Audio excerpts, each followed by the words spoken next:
Hi நண்பர்களே, இன்றைக்கி ரொம்ப நாள் கழிச்சு டர்ஃபுக்கு வந்திருக்கோம். ஸோ இதுதான் சுஜன் ப்ரோ, இதுதான் அரவிந்த் ப்ரோ. ஸோ அதனால் இன்றைக்கி ஒர்க்கெல்லாம் முடிச்சுட்டு சீக்கிரம் கிரிக்கெட் விளாட வந்துட்டோம். இதுதான் எங்கள் பாஸ் அடித்து விளாசுறாரா. ஸோ இவங்களும் டீமை பிரிக்க ஆரம்பிச்சிட்டாங்க, நானும் ஸ்டைலாக நிற்க ஆரம்பிச்சிட்டேன். ஸோ டீம் பிரித்ததும் இன்றைக்கி அடித்து விளாசுறோம் அப்படிங்கிற ஒரு கான்செப்டில் நானும் ரெடி ஆகிட்டேன்.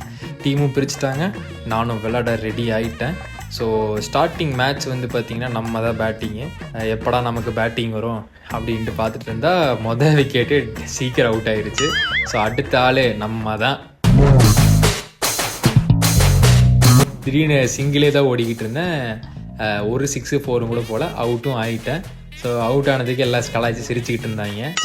என்ன தான் நான் பேட்டிங்கில் வீக்காக இருந்தாலும் ஃபீல்டிங்கில் பயங்கரமான ஸ்ட்ராங்கு. ஸோ அதனால் ஃபீல்டிங் நின்னாச்சு.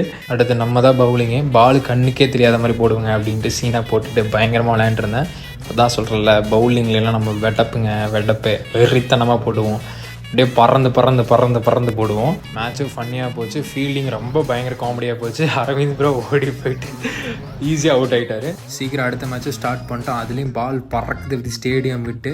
ஸோ அப்புறம் பயங்கர தண்ணி தாக முடிச்சு. இது பார்த்தீங்கன்னா புதுசாக பானை மேலே கேனில் வச்சுருக்காங்களே, புதுசாக இருக்குது. இது எங்கேயா பார்த்துருந்தீங்கன்னா நீங்கள் கமெண்ட் பண்ணி ஆகணும். எனக்கு பயங்கர தண்ணி தாங்க, நானும் குடிச்சிட்டேன். அப்புறம் பேட் எடுத்து காமெடி பண்ணிட்டு இருந்தேன். இதெல்லாம் அடிச்சாதான்டா 6 போடுங்கடா பால் அப்படின்ட்டு இருந்தேன். ஸோ பயங்கர டயர்ட் ஆகிட்டோம். ஒரு 3 மேட்ச் 4 மேட்ச் தொடர்ந்து விளையாண்டோம். செம்ம டயர்ட் ஆகிடுச்சு. பயங்கர ஃபன்னாக இருந்துச்சு. பாய், அடுத்த வீடியோவில் பார்க்கலாம். டாடா பாய், see you.